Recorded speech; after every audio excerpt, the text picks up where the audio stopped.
humans. I hope you're having a positive day. I am very excited to be sharing some inside thoughts about Texas in this video, and if you are new, then welcome. Thank you for supporting the small growing channel, and if you are coming back to watch videos, then thank you for joining.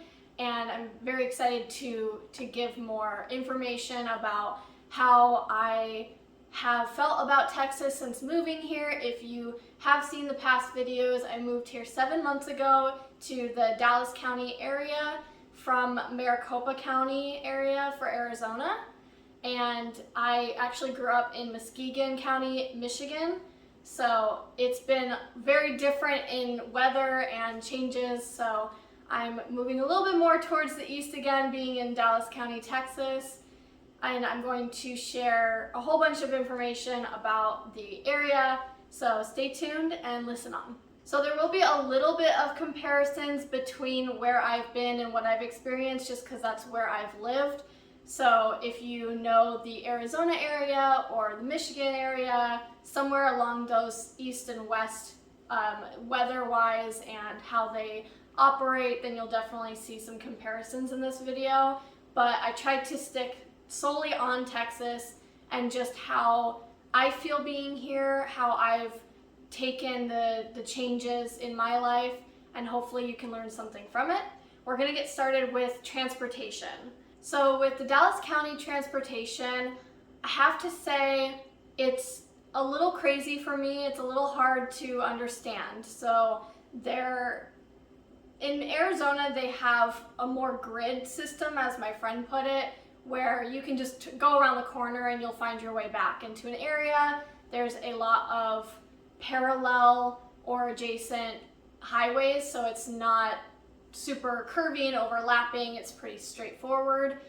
At least to me it was, and I learned how to drive being in Arizona, so I'm definitely a little biased, but coming here, I've realized a lot of the white lines or dotted lines and the signs up on the highways, sometimes they're just a little old. They're worn down, so it's a little hard to keep an eye on where I'm going. Also, some of the exits on the highway are parallel and like right next to each other, so it makes it a little difficult to just know where you're going. And for some reason, I personally use a map system on my phone, especially not knowing a lot of the time where I'm going here.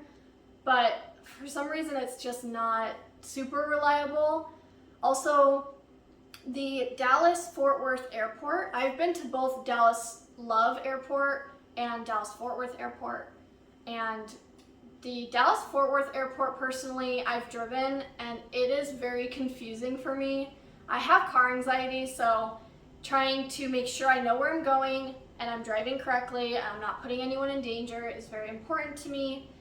And I find myself getting confused and lost. I always find my way home, of course, but every single time I've been there, which I've been there a lot because my boyfriend Daniel is a pilot, so he's frequently at the airport, and I've gotten lost every single time, either coming home or going there. However, getting there from where we are is very simple without using the map system because the street signs are straightforward, thankfully.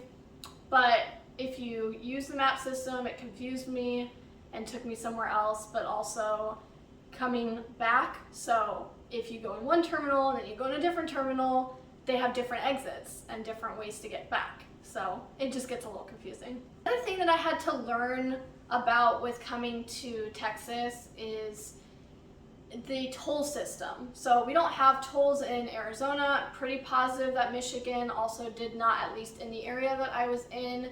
But here you have toll systems, so you can get a toll pass where you put money onto that toll pass, and every time you go on a toll road, they'll deduct money from that account, something like that. I personally have gotten a toll pass already, but it hasn't worked yet.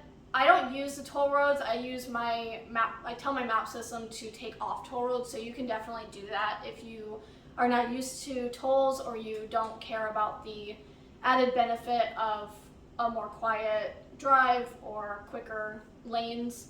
There's also express lanes, to my understanding, is different than a toll road. So toll roads, just certain roads that you go on, you can take the regular streets and not have to do the toll road, or you can go on the toll road and that will be the highway. In that area, it charges you to go in. So especially being in the Dallas area where you get into downtown and close to where I am, which is a little bit more in between downtown Dallas and downtown Fort Worth, it gets a little crazy sometimes with the highways going overpass each other. So the overpasses, I've seen 5 or so overpasses in one section, one intersection, or however you would explain that. And that seems a little crazy to me. Of course, if you know where you're going and stuff, it's not going to be so crazy, but it looks crazy. So someone with the car anxiety, it can definitely be a little overwhelming. A good thing about Texas transportation is they do have a light rail system in the Dallas County, and they do have a train system. So you can actually take that public transportation to get to other cities or other areas, and that will save you from having to drive at all. So getting into the history a little bit, in 1850, there was 2,700 original settlers in this area, and they began booming with the economics and just building the city and state up, which was great. So back before World War II, it was very rural and not as city-like, but like I said, they just kept building it and got it to where it is now. So it's really fun to learn about that. They definitely have a lot of museum options in the area for you to learn about the history of Texas and of the Dallas County. But also, if you really like John F. Kennedy or JFK, they do have the grassy knoll over in downtown Dallas where JFK was actually shot, and they have a museum all about it, and you can tour the area and stuff, but we'll get into that more with things to do. Last but not least, is everything bigger in Texas? That's kind of an interesting thing that I wanted to look into. I have not personally seen anything besides Buc-ee's, again, we'll get into later, that is bigger in Texas.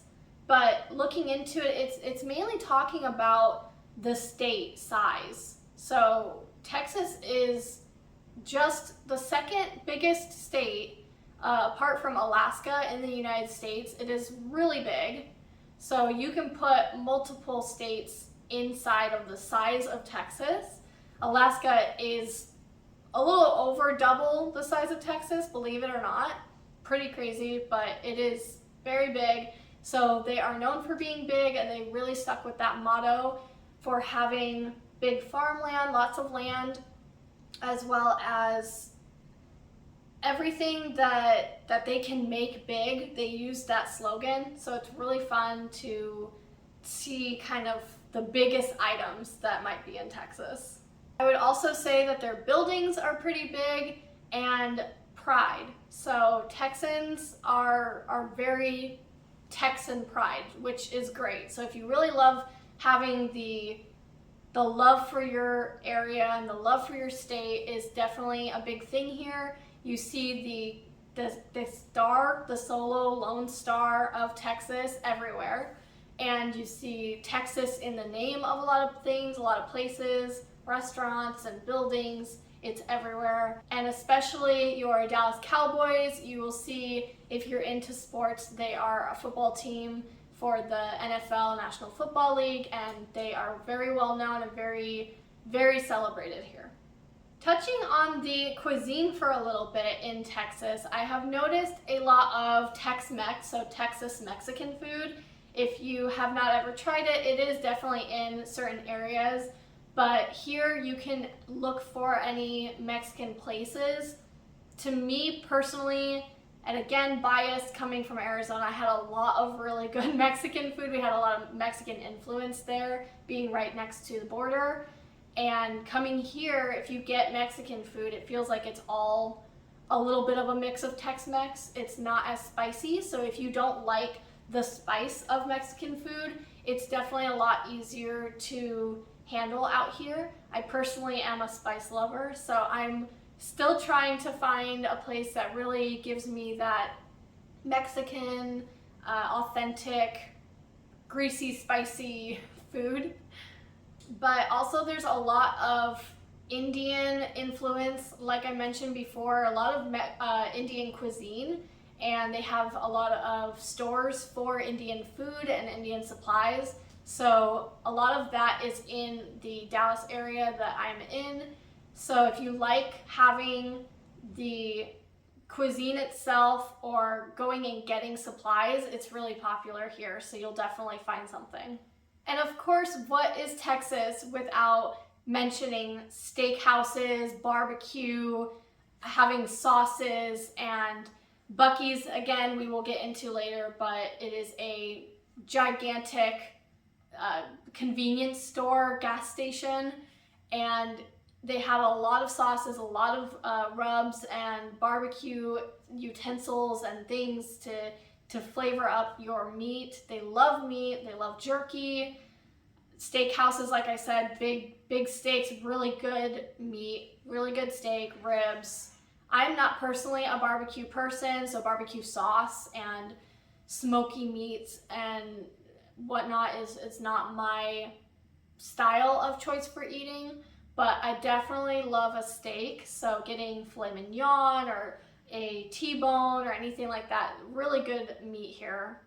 And last but not least is fried chicken, or just chicken in general. Again, getting back to the meat, it's just a lot of it here, so anywhere that has fried chicken or chicken options is going to be all over the place. So if you like the fried chicken area of food, it is definitely all over the place as well. You'll find a lot of that. And surprisingly, with all of that being said, I have found a good variety of healthier food places that I have tried recently, and I'm very excited to keep trying. I do like healthy food. I am an inner rabbit. I love having salads and vegetables all over my meal palette, so it is definitely something you will find all over the place, and they're really good places. So you don't have to have the fried chicken, the steak. If you're vegetarian or vegan, I'm sure you'll find plenty of good food area or very good food options here as well. Getting into the architecture, which is of course one of my favorite topics of, of Texas. If you have not heard already in my past videos, I am a interior designer certified. I don't do interior design, but I love interior design. I am certified in it, and it is a love of mine. So the architecture is really fun for me to talk about. The median home price, according to Realtor.com, is $400,000 back in 2022 December. So it is not very, depending on where you're coming from, that can be expensive or not. But for me and my thought process of the homes, it's not that bad. Arizona, you're looking at $200,000, $250,000 for basic starting price, and goes up to $1 million.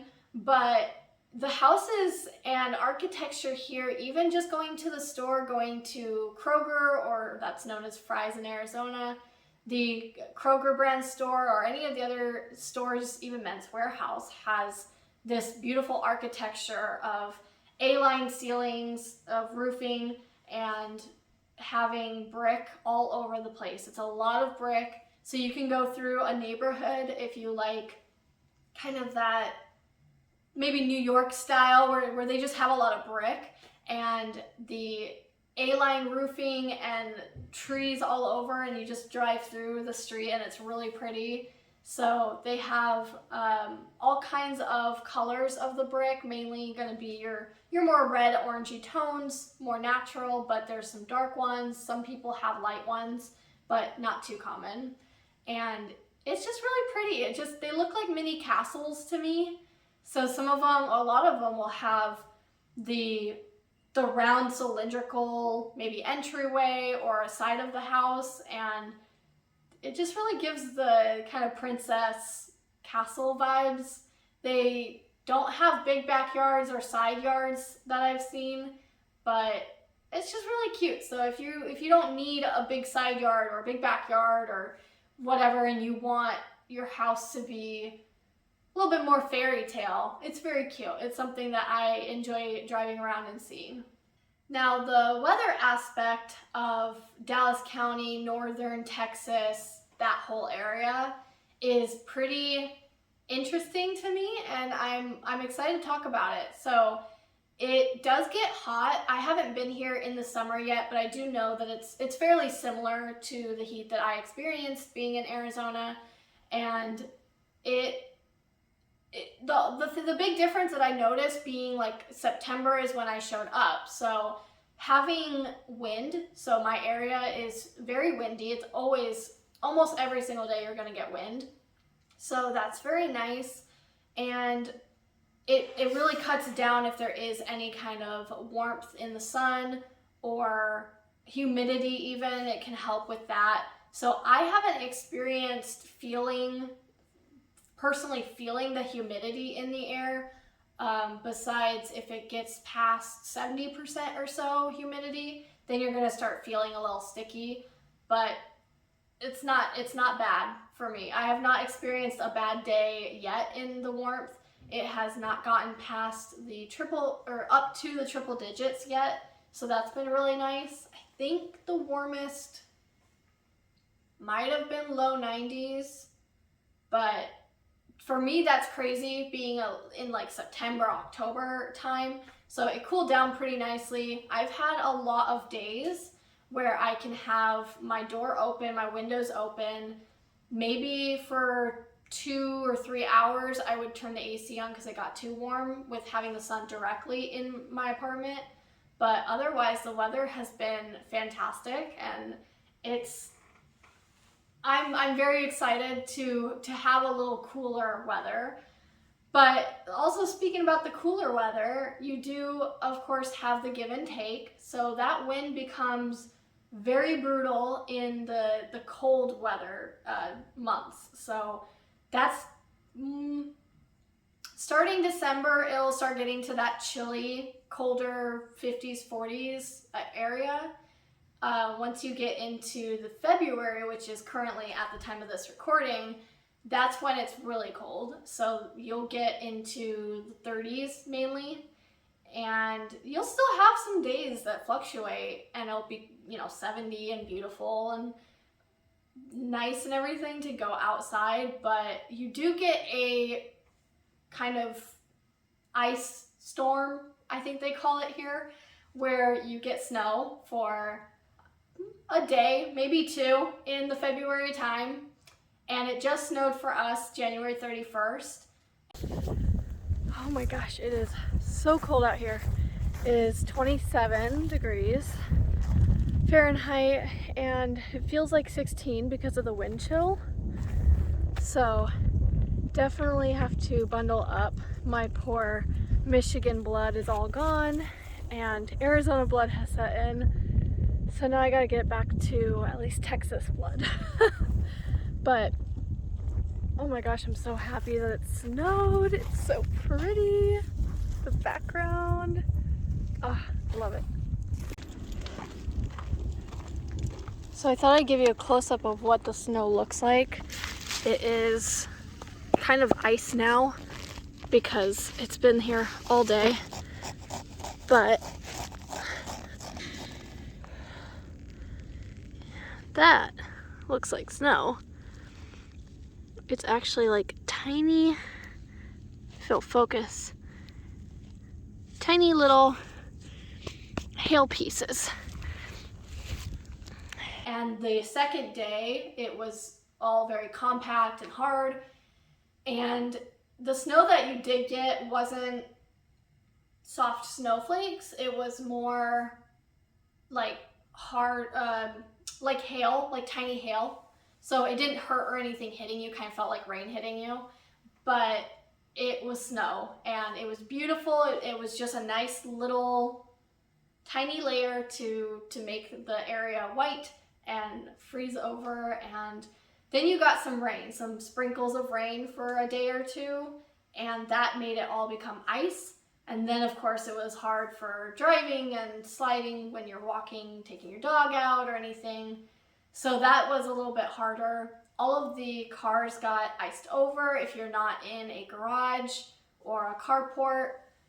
So you'll have some icicles kind of form with that rain on your roofing, and then those will start melting and falling off, so you gotta be careful. But other than that, you are gonna have the nice warm temperatures. It's gonna be sunny, and it's just lovely weather. I'm very happy with the change in pace of weather being here, and I love nothing more than having my doors open, my windows open.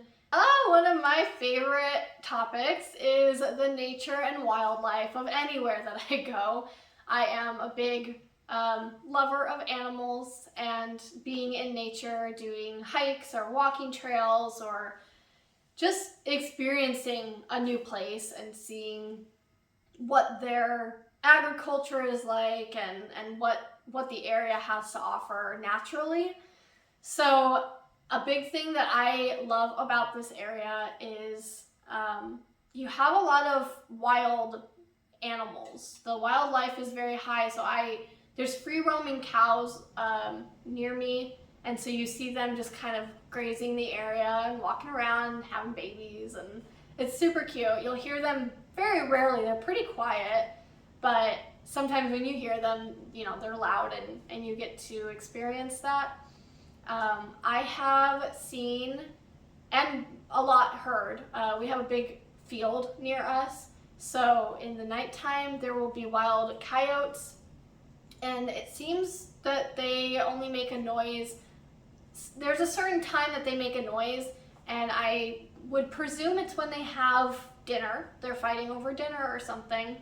I try not to think about that too much, but then you get to hear them, and they definitely have a weird wailing kind of sound. It doesn't sound like a regular coyote noise that I've experienced, but they are coyotes. I have seen one of them, silhouette version of them, walking into the big field at night.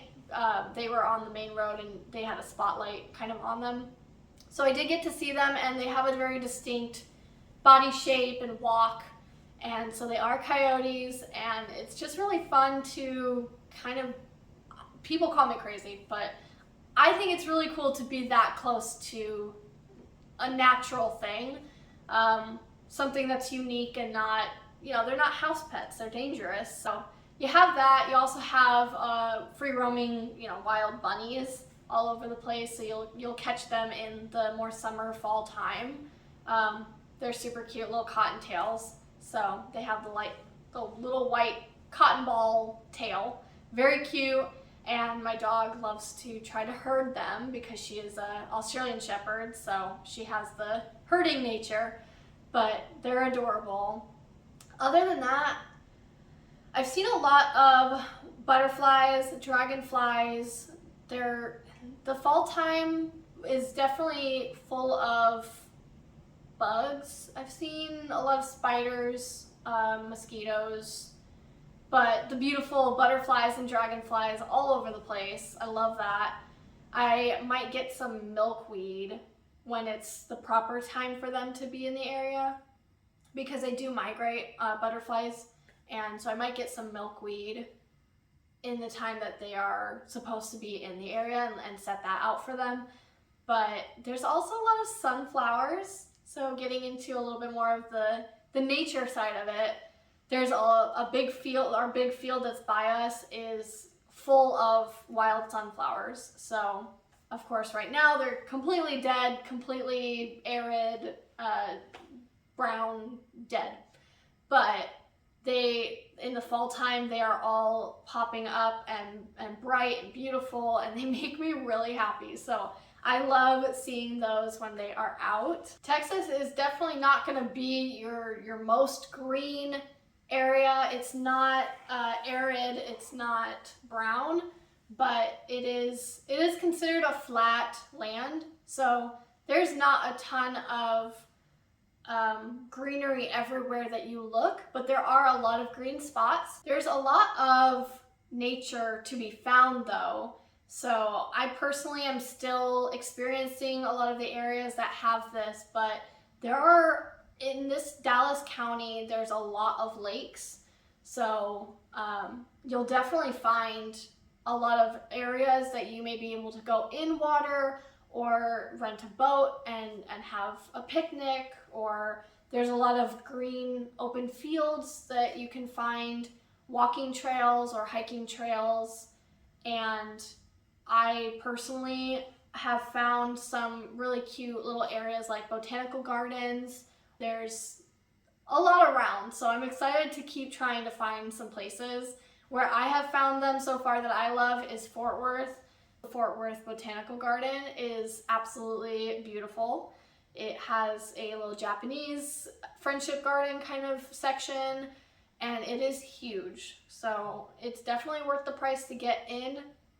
They have a lot of landscaping, a lot of beautiful picture opportunities. A lot of people were there to take quinceañera pictures, or prom pictures I'm sure get taken there, or wedding pictures. They do weddings there, so it's really pretty. Definitely recommend for some greenery.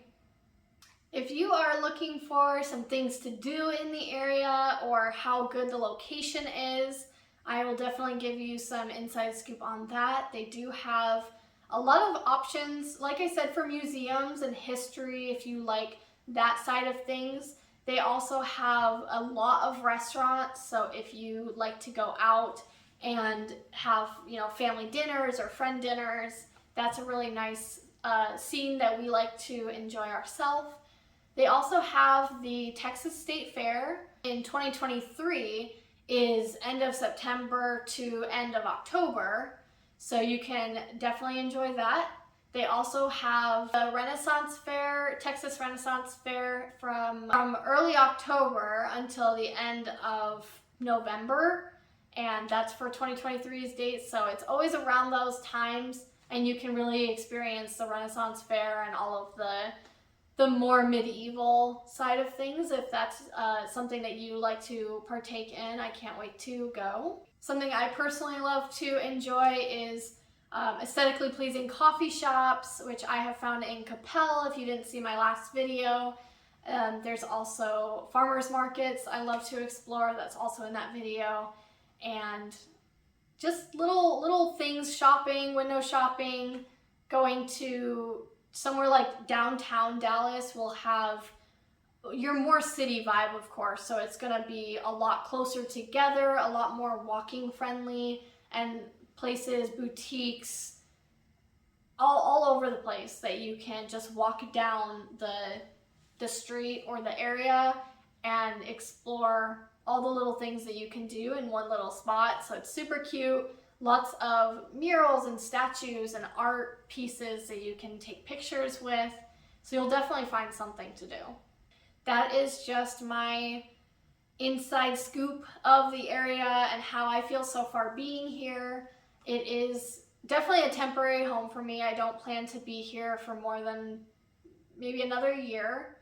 But other than that, it is a very good experience nonetheless. If you have positive or negative experiences anywhere, it is always, or anything in your life, it's always an experience. It's always a learning, hopefully, lesson, and you can learn from it and grow from it. And just being here is something so new to me. It is definitely weird for me to not be so close to friends and family. So I always forget that I'm 1,000 miles away from everyone. Yeah, it's really fun to explore that and kind of be on your own and start fresh and just see what else the world has to offer. So definitely hope that you enjoy if you come visit, or you move here, or you're in the area already, or you're just watching to learn about Texas. Either way, hopefully you get to enjoy a little bit of the state as well. And I'm sure a lot of other people can have a lot more to say about the state. I have only been here a short amount of time, so as of now, that is what I've got, and I hope you enjoyed. As always, stay positive.